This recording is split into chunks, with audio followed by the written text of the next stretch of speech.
안녕하세요. 닥터블록입니다. 오늘은 그 몸캠 피싱 실전 대처법 2편으로 돌아왔는데요. 이번 편은 이제 인스타그램이나 페이스북, SNS로 협박당할 때 어떤 식으로 대처를 해야 되는지에 관해서 영상을 찍어보도록 하겠습니다. 평소와 같이 블로그로 문의 주시면은 최대한 도와드리겠습니다.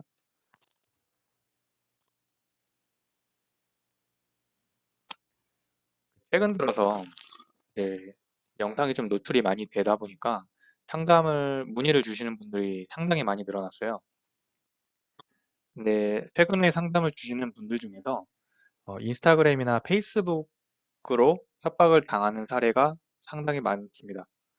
물론 이제 전통적으로 뭐 APK 파일을 다운을 받아서 연락처를 해킹 당해서 당하는 몸캠 피싱의 빈도수가 여전히 더 많긴 한데 이렇게 인스타그램이나 페이스북 같은 새로운 양상의 몸캠 피싱도 지금 상당히 많이 문의를 주시고 있어요. 네, 그래서 이 영상을 한번 찍어보게 되었습니다.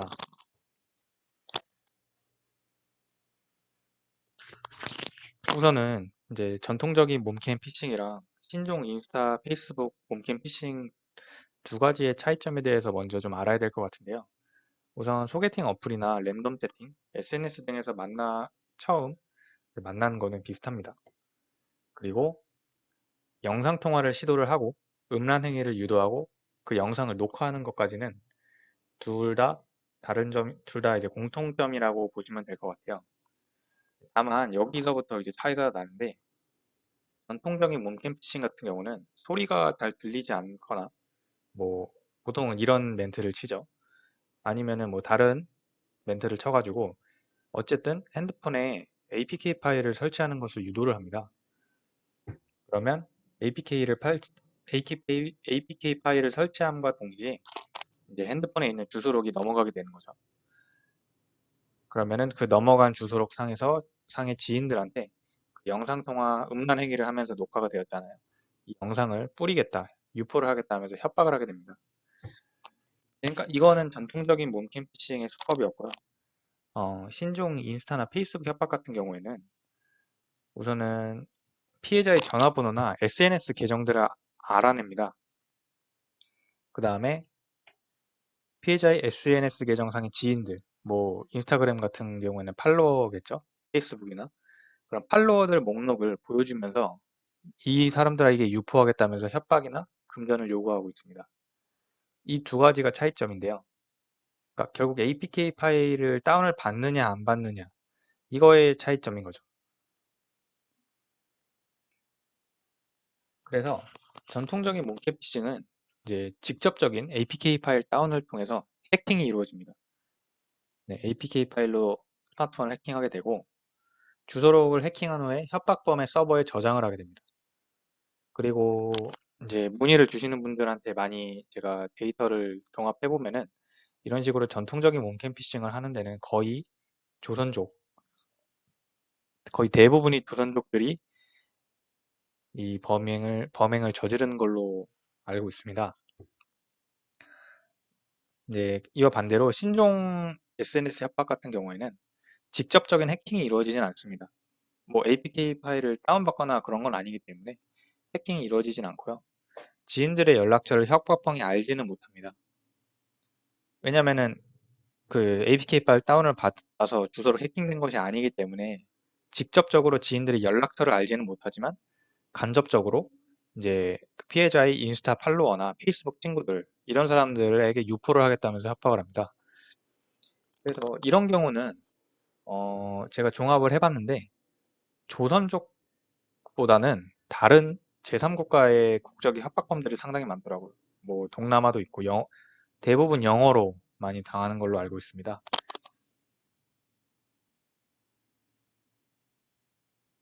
그래서 이러한 이제 신종 몸캠 피싱 대처법에 대해서 알려드릴 건데요. 우선은 그러니까 전통적인 몸캠 피싱에 비해서는 좀 수월하고 좀 더 이제 괜찮다라고 하기보다는 좀 더 양호한 편이라고 볼 수 있겠어요. 어쨌든 핸드폰 자체가 해킹을 당한 것은 아니기 때문에 그 전통적인 APK 파일을 다운을 받아서 해킹을 당하는 몸캠 피싱보다는 좀 더 나은 경우라고 볼 수 있습니다. 그래서 핸드폰 공장 초기화나 그 정도까지는 안 하셔도 될 것 같고, 어쨌든 그 협박범이 피해자분의 핸드폰 번호를 알고 있는 경우도 있기 때문에 계속 협박이 들어올 거란 말이죠. 그래서 빠르게 번호를 변경을 해주시는 게, 번호 변경 정도만 해주시는 게 좋을 것 같습니다. 그리고 협박당한 즉시 SNS를 비공개 전환하고 계정을 탈퇴합니다. SNS가 계속 활동을 하고 있으면은 협박범 또한 그 피해자분의 SNS 계정에 팔로워, 친구 목록에 계속 접근을 할 수 있기 때문에 당한 즉시 비공개 전환 아니면은 계정을 탈퇴하는 게 가장 좋습니다. 그리고 이 다음이 중요한데 어 이제 제가 말씀드리는 방법이기도 해요. 저한테 연락 주시는 분들한테 이제 이런 경우에는 우선은 빨리 믿을 만한 지인들한테 솔직하게 당했다고 이제 이거는 얘기를 한 다음에 그 지인들한테 부탁을 해가지고 그 협박범의 인스타 계정이 있을 거 아니에요? 페이스북이나. 그러면은 인스타나 페이스북에 들어가면은 그 계정을 신고할 수 있는 기능이 있습니다. 그래서 그 사람들한테 부탁을 해서 협박범 계정을 동시다발적으로 계정 신고를 눌러주는 겁니다. 이렇게 동시다발적으로 단기간 안에 많이 신고가 누적이 되게 되면은 그 해당 계정이 정지가 당할 수도 있습니다. 정지가 되면은 안에 있는 대화 내용이나 그런 것들이 다 사라지게 되겠죠. 그래서 이러한 방법을 제가 추천을 드리는 거고, 좀 더 유튜브로 좀 부족하고 자세하게 설명을 듣고 싶다. 좀 더 자세한 이런 그 진행 순서를 알고 싶다 하시면은 저한테 문의를 주시면은 제가 답변을 드리도록 하겠습니다. 그리고 입금하는 거는 어떤 몸캠 피싱이든 절대 하면 안 되는 행동입니다.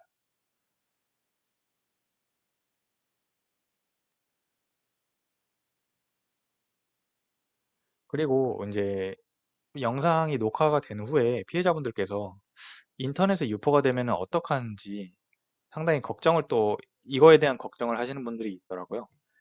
근데 이런 분들이 있는데 사실 유튜브나 페이스북이나 인스타처럼 이렇게 공개된 SNS 상에 음란물이 올라가게 되면은 음란물 검열 때문에 단기간 안에 삭제가 될 확률이 높습니다.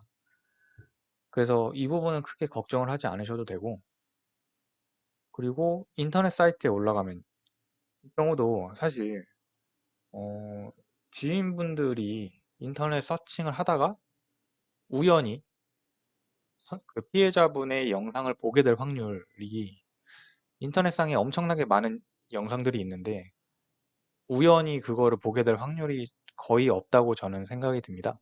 그래서 이 부분은 크게 걱정을 하지 않으셔도 되고, 그리고 요즘에는 뭐 딥페이크나 뭐 합성으로 이제 음란물을 만들어내거나 이런 경우가 상당히 많기 때문에 인터넷에 돌아다니게 되면은 그런 식으로 둘러대기도 상당히 용이하기도 합니다. 그래서 만약에 혹시라도 인터넷에서 누가 봤다 이러면은 그냥 모른 척 하시고 그렇게 딥페이크나 이런 거 아닐까 하면서 그냥 넘기시면은 크게 문제되지는 않을 것 같습니다.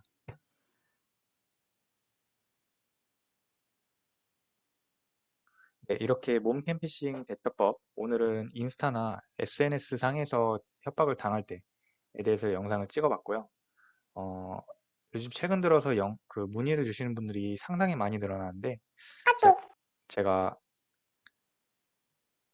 상당히 많이 늘어나는데, 제가 어쨌든 최대한 한 분 한 분 도와드리려고 노력은 하고 있어요. 그래서 부담 갖지 말고 연락 주시면 감사할 것 같습니다. 네, 닥터블록이었습니다. 감사합니다.